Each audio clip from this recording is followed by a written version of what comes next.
Using bounding boxes and Labelbox. Here we are on the configure interface screen where we will set up a bounding box for labeling. A bounding box is a type of object, so we'll first start by adding an object. Here we enter in the type or the name of the class. Let's do car. And we'll switch the geometry type from polygon to rectangle. Rectangle is a synonym for bounding box in this case. So we've set up a car class to be the color yellow and made it orange here just for demonstration. We've named it car and we've set this class to be of rectangle geometry.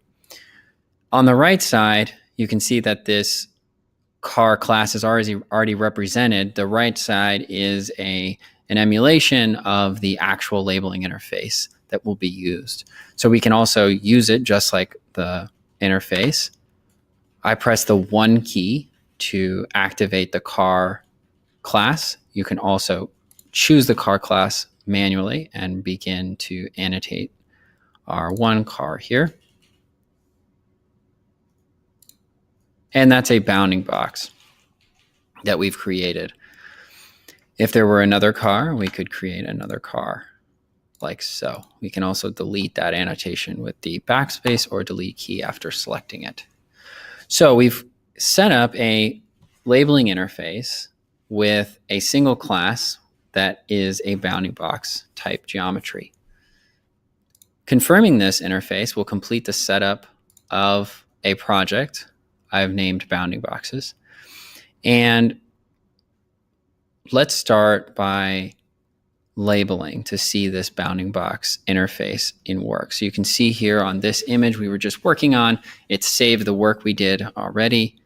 Let's go ahead and delete that and redraw that here. Pressing the 1 key again to select the first class, our only class, the car, it activates the bounding box tool. We click once to start the bounding box geometry definition, and we click again to finish.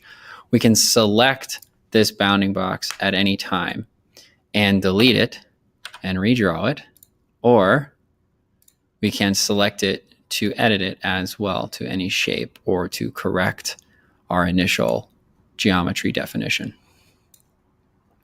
Let's submit this label and go to the next one.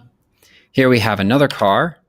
I'm pressing 1 again to select that car class and the bounding box tool is selected.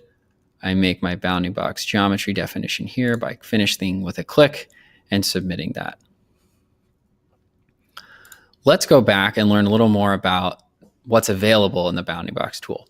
So if we go to settings for this project and we go to labeling interface, we can edit our labeling interface here by clicking edit.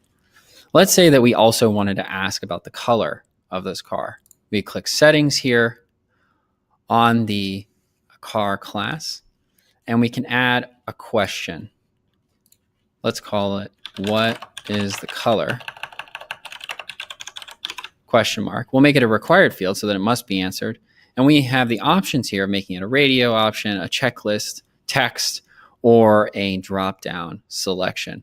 We'll make it a radio option and add a few car colors.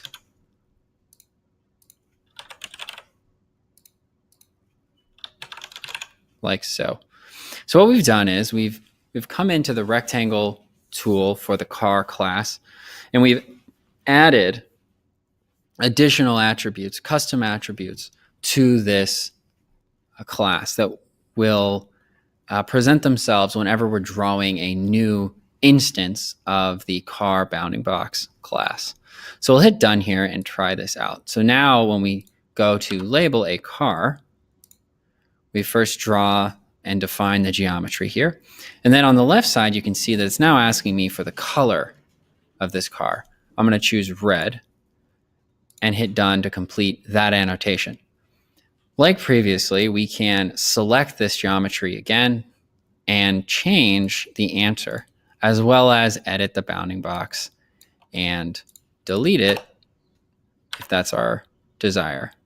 Again, selecting the car class with 1, defining the geometry, answering the color question, and hitting done finishes that annotation. There are an unlimited amount of custom attributes and otherwise nested classifications that can be attributed to this rectangle by adding more classification questions here.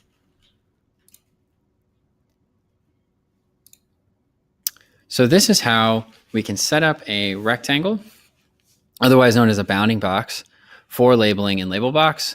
We can use it with hotkeys, and we can also customize it with attributes that are nested and presented when the annotation is being drawn through the arrow settings menu here.